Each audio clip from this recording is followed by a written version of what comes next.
good day today. We thought we had a really productive day. We've got two really good players, got some picks. It kind of worked to plan. And with that, we'll take your questions.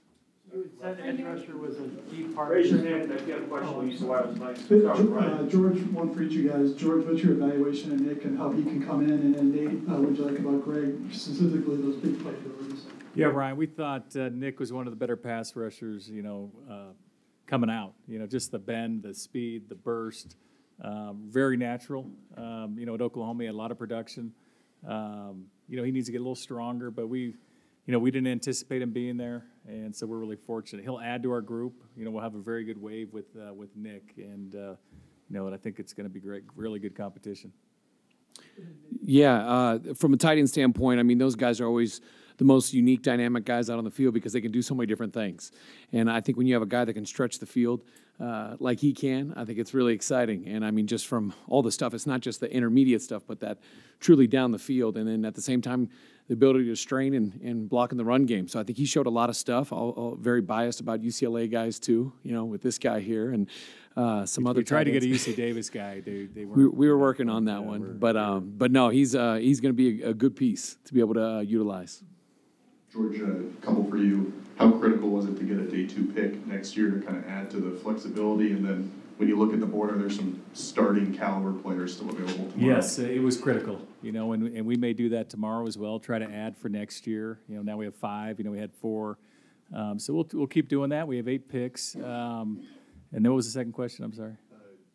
Starting caliber players. Yeah, I do. In fact, we were in there looking at it, and we almost traded back in. There's about 6 players, that we really like, and so we figured one will be there when we're picking. We got 2 4s back to back, and I think we'll be okay. But no, I think tomorrow's going to be fun. Nick, does that also give you some coverage in case Randy needs a little more time to recover? And obviously Bradley's dealt with some injury issues. That's not why we took him. We just took him. He was the best player on the board, and he'll add. They're all different, Randy and sorry about that.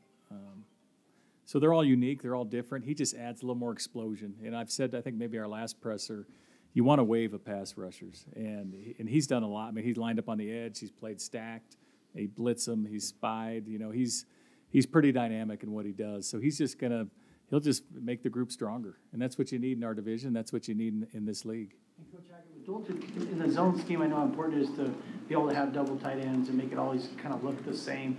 Is he going to need to work on his blocking? We certainly know he's a vertical threat receiver. Is that something you might have to improve on? Yeah, I mean, I think everybody, once you get to this league and you're blocking some dynamic football players, they always can get a lot better. And I think the good thing about him is the type of person he is. He was a walk-on when he got there, and he fought his way into that tight end role and was very effective. So I don't think he's afraid of any bit of hard work, and he's a great man, and so that's why I'm excited to have him.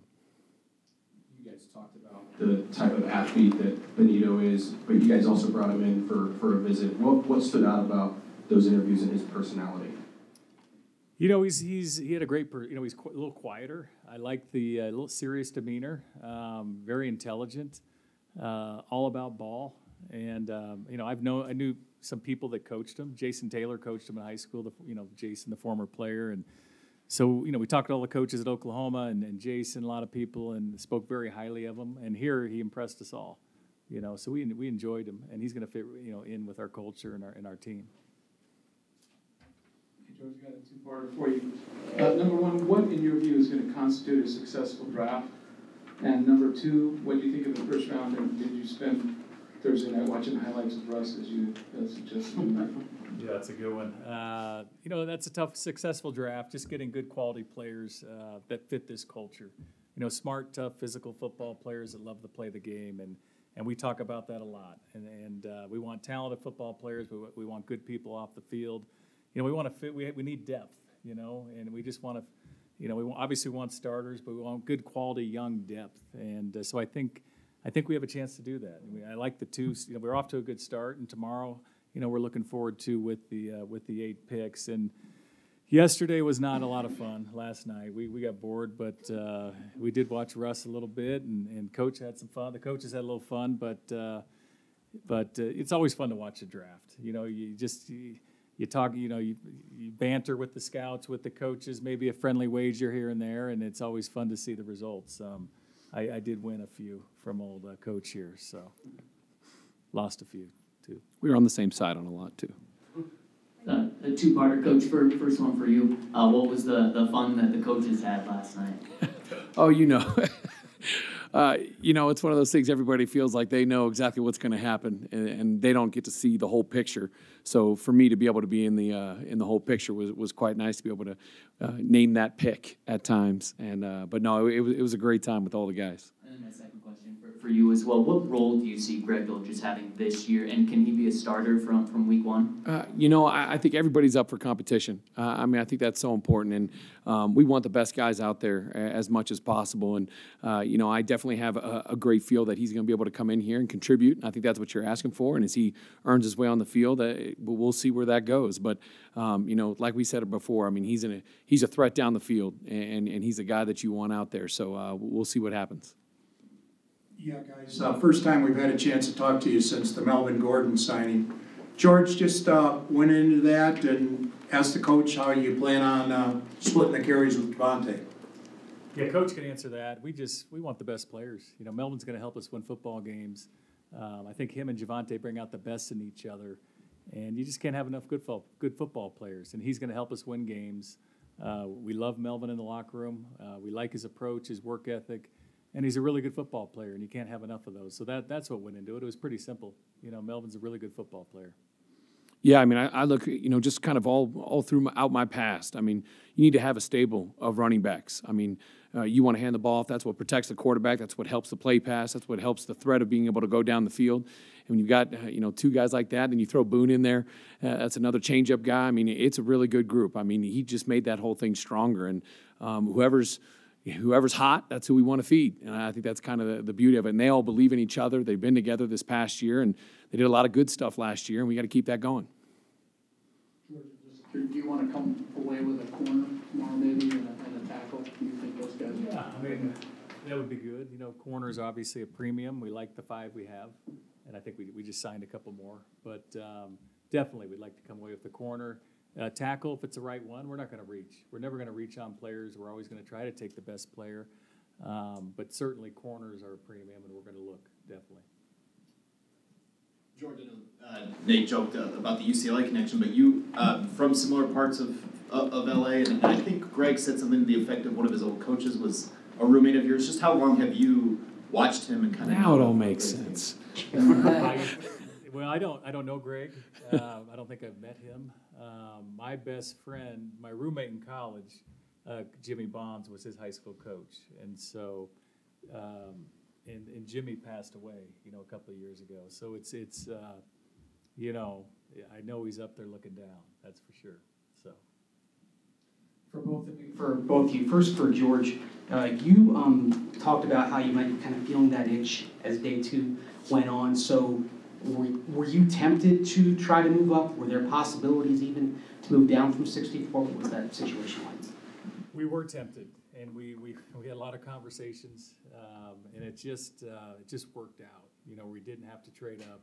We were really close. We were on the clock. We had a pretty good deal, but there were 3 or 4 players we liked, and so we waited it out. And it's, he got to kind of see what happened when you're waiting it out. We had to wait out both, and so it gets a little tense in there. And but we really did think about trading up for Nick as well as Greg.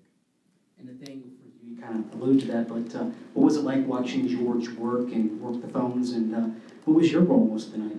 I was just cheerleading on the side, and but sitting next to him and watching him, being in the war room during that, just watching the whole process and the way he utilized everybody in the room. It wasn't just one person. It was just kind of gaining information from everybody and everybody being able to communicate. And it was pretty tense. You always hear about it, and but from the different deals or the different scenarios and stuff like that. I was losing track of some of them. There was all kinds of computer graphics up, which I loved. But watching him at work was awesome. It was a thing of beauty, and we really finished out really well. I guess kind of adding to that, how did y'all work together during the draft? I know you have a million meetings before. How much, Coach, are you maybe saying, oh, this guy, let's keep an eye on him, that maybe you're not looking at George and vice versa? How was it having Coach right there next to you? It was great. Constant communication throughout the draft. And we've had the conversations before, but you just, you want to reinforce what you've talked about. And so, is this the guy, of the tight ends, is this the one you want here? Or, pass rusher. So we just, throughout the draft, we communicate about everything, and not always about football, a few laughs and throughout. But I keep it light. Yeah, he keeps it pretty light, but no, it's great. And a lot of banter with the scouts, the analytics are there, you name it. Rich Hurtado, helping with the trades and the pro department. So total collaborative effort. It was great. What's the key to not move up if you don't think you have to? What do you do to keep your composure? Is there a mantra? Is there a reminder? What do you actually think of? Pray a lot. No, you just you kind of know the needs. We traded back 5 picks and really wanted Dulcich. We almost took him there, but we had an opportunity to get a 5th round pick. What was that pick? Oh, and a 3rd next year. Yeah. And so we couldn't. We had to take that. And so, but we looked at the teams ahead of us. None of them needed tight ends. So that's the process you kind of go through. Do they need tight ends? And he was kind of catching on. He was trying to help a little bit. Yeah. Factor in teams that are behind you. That mean you can't who's going to trade up. That's what you're worried about. But you got to take a chance. And I've been at this a long time. You win some, you lose some. And that's just, you got to go for it every now and then. So how much does luck factor in? A lot. I would say those 5 picks right there we were all kind of. But the good thing is there were other players for the clock. There were other players we liked. We really wanted Greg, but there were other players we were Did you good. get lucky today? I don't know. We'll see. Hopefully tomorrow we would. Final 2, Eric and then Lindsay. George, you talked about the need to get better against the run. Yeah. How does Nick kind of fit into that for you guys? Well, the way they play, he has to get a little stronger. They at Oklahoma they're on the move a lot. They're not really asked to set an edge, and so he has a great coach here and great coaches that'll help him with that. He needs to get stronger. He knows that, but he has everything you want to be a really good player in this league. And like all the rookies who come in, a lot of them are underdeveloped. He's going to get in the weight room. He's going to work, and he'll be able to set an edge and play the run, I'm sure.